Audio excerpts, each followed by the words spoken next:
kita dalam keadaan sehat.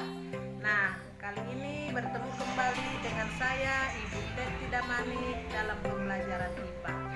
Nah, pada video pembelajaran kali ini kita akan membahas tentang interaksi makhluk hidup dengan lingkungan.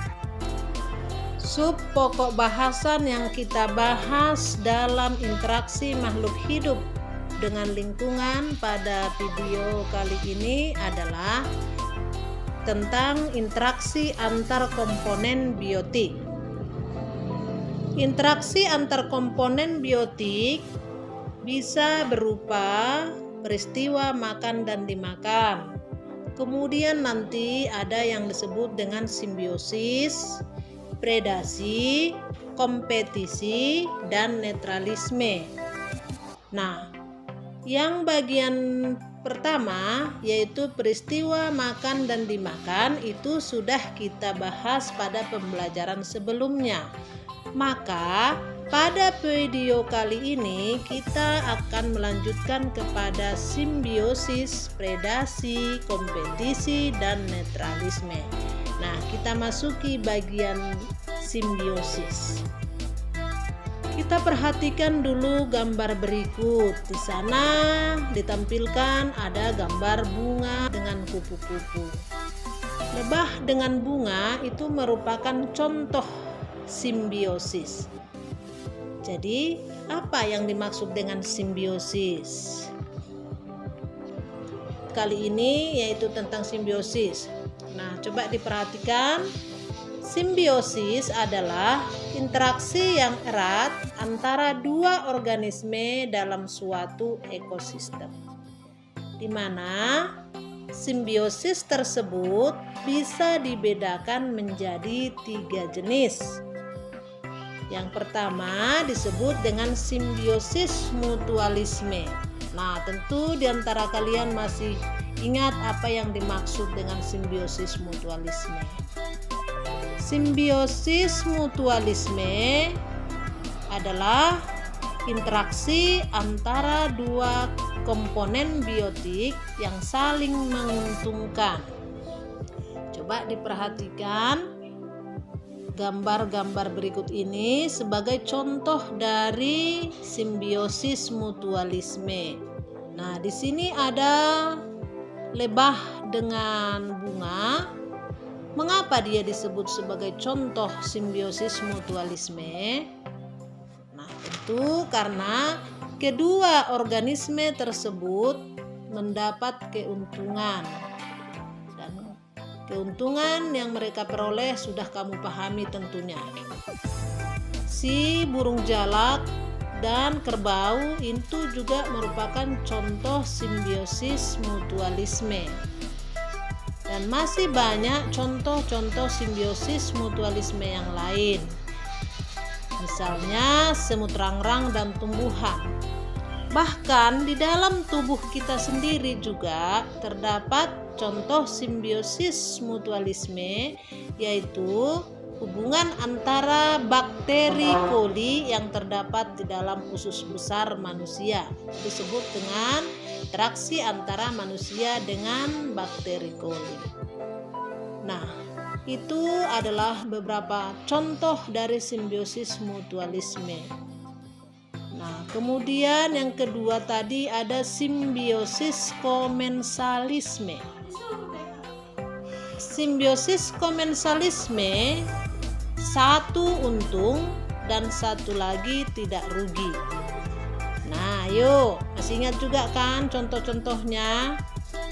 Nah, perhatikan gambar-gambar berikut ini. Contoh dari simbiosis komensalisme adalah hubungan atau interaksi antara anggrek dengan inangnya. Mengapa disebut anggrek dengan inangnya sebagai simbiosis komensalisme? Ya, karena satu pihak beruntung dan satu pihak lagi tidak dirugikan. Si anggrek beruntung karena dia mendapat tempat sehingga dia bisa bebas mendapat cahaya matahari untuk melakukan proses fotosintesis. sedangkan inangnya atau tumbuhan yang ditumpanginya itu tidak dirugikan karena dia tidak mengambil makanan dari tumbuhan yang ditumpanginya. Nah, jadi satu beruntung atau si anggrek beruntung, sedangkan tumbuhan inangnya tidak merasa dirugikan. Nah, bisa kita lihat contoh yang lain, misalnya antara ikan hiu dan ikan remora. Nah, siapa yang beruntung? Si remora kah atau si ikan hiu? Nah, yang memiliki keuntungan itu adalah ikan remora karena dia merupakan ikan kecil yang bisa menempel pada tubuh ikan hiu, dan dia beruntung karena bisa mendapat makanan, yaitu sisa dari makanan ikan hiu. Sedangkan si hiu di sana tidak merasa rugi karena dia tidak diganggu oleh si ikan remora. Nah, demikian juga gambar yang berikutnya, yaitu interaksi antara tanaman paku dan tanaman jati. Si paku beruntung dan si jati tidak merasa rugi. Nah, itu beberapa contoh simbiosis komensalisme. Nah, kamu bisa nanti mencari contoh-contoh yang lainnya. Kita lanjutkan kepada simbiosis parasitisme. Nah, bagaimana pula interaksi pada simbiosis ini? Jadi, kalau parasitisme ada di sini kata parasit. Artinya menumpang dan dirugikan. Jadi, pada simbiosis parasitisme, interaksi yang terjadi adalah satu untung dan satu lagi rugi. Mari kita lihat contohnya. Yang pertama adalah benalu dengan pohon inang. Si benalu beruntung dan pohon inangnya merasa rugi.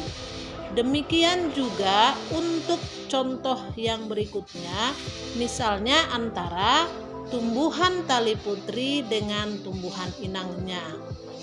Jadi satu beruntung dan satu lagi rugi. Jadi biasanya yang parasit itu beruntung dan yang ditumpanginya itu merasa dirugikan. Nah, itulah contoh-contoh dari simbiosis. Jadi tadi ada 3, simbiosis mutualisme, simbiosis komensalisme, dan simbiosis parasitisme.